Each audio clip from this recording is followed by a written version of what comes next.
See, sometimes when the little guy doesn't know he's a little guy, he can do great big things. This is a great epic period in American history. It was a time when everybody needed a second chance. Where'd you learn to ride like that? Home. You have a gift. You have a gift. They have broken lives due to chance and circumstance, but they really had value, and they all gave each other a chance. Everybody loses a couple, and you either pack up and you go home, or you keep fighting. They'll lay even money that this nag Seabiscuit couldn't even finish 6 furlongs. All 3 of the characters, they don't let doubters or odds against them hold them back. Kind of small, isn't he? Gonna look a lot smaller in a second, Georgie. Who would have ever thought that this little horse would come along and give the country a lift the way it did?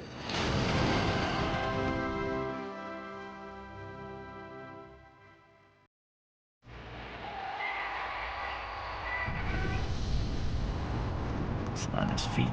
It's right here.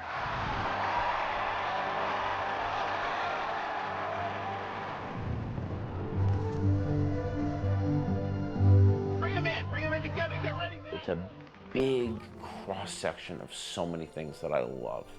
I love the era, I love the heroism of the era, I love the sacrifice and the competitiveness of the horse racing and the edge that that provides. And I'm old enough to know you don't always get a chance to tell this kind of a story. Red Pollard, Mr. and Mrs. Howard. Hi. Most people, when they first come to the book, they think that they're going to experience a story about horse racing and only about horse racing. And this is clearly so much more.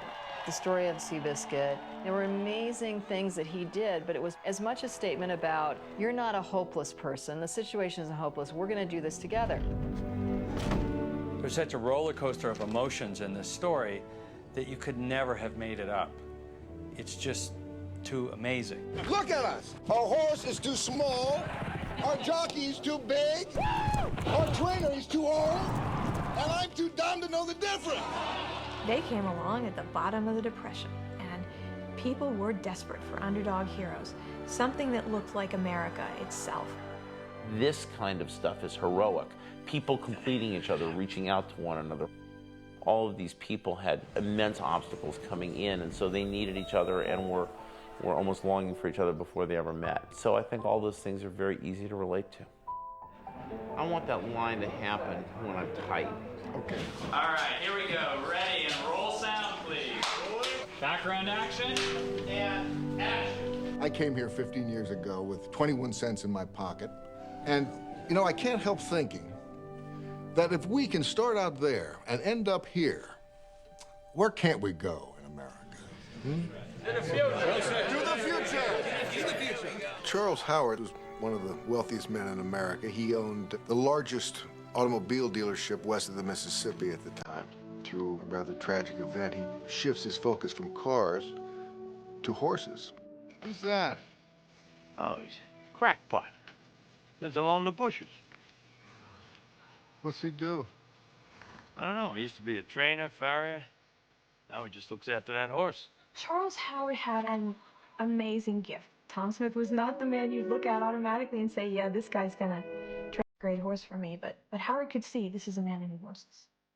He's lost a child, there's no pain greater, and he's come out the other end through a sense of generosity.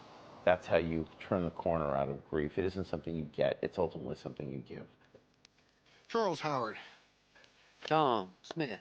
One of the things that the movie is about is partnership, the value of partnership, where that can take us. Every horse is good for something. You don't throw a whole life away just 'cause he's banged up a little. Take the moment to sort of check out where you are, and that's going to buy us some time too. Tom Smith was a man who spent all his time outdoors, spent more time with animals than other men. I'll take it. Got a fractured foot. You're gonna shoot him anyway, I'll save you the bullet. Tom didn't know what to do with himself once the era of the cowboy came to a close. Every scene with Chris Cooper, you still feel the range, and it's very much alive. He's someone from another time, and he's trying to find that little piece of ground. The West is over, but he's still a cowboy. Where do you go? Where do you go? Everyone moving the tree back. It's getting better. Yeah, I mean, it's just getting dialed in very well. Just remember, young man, the longer you ride, the longer you ride. Get out from me! Get out from me! Come on!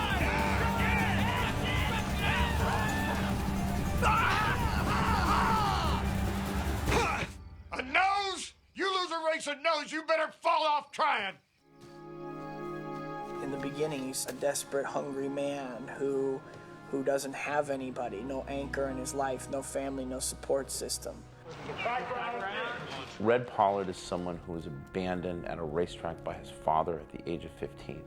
He's a young man who's been ripped from his family. It's a very interesting character. You know, if you start riding a little more and talking a little less, you might start winning some races. He's a jockey, a bit of a showman. He's also a boxer, and in our story, he also does it to sort of beat the innocence out of himself.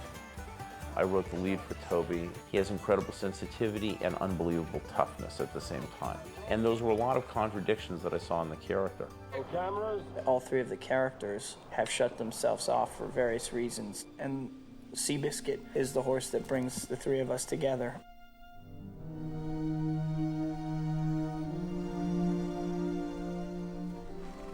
The first time he saw Seabiscuit, the colt was walking through the fog at 5 in the morning. Smith would say later that the horse looked right through him, as if to say, "What the hell are you looking at? Who do you think you are?"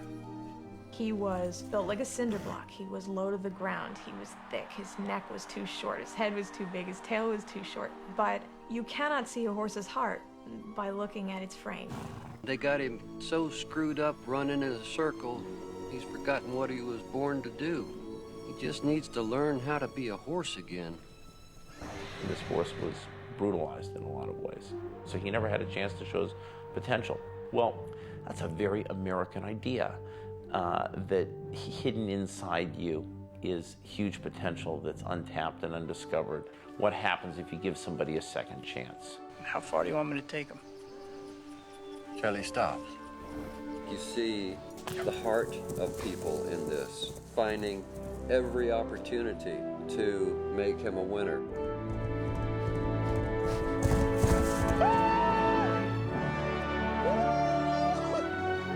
The thing about Seabiscuit was not his legs, not his bone structure, and not his lineage. It was his heart. It was as big as all outdoors. The horse just loved to win.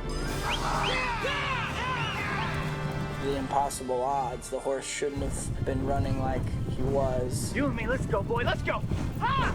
Ha! At this time, the American people saw Seabiscuit as a hero to them, largely due to the fact that these three fellas saw in each other and in Seabiscuit what the world failed to see in them.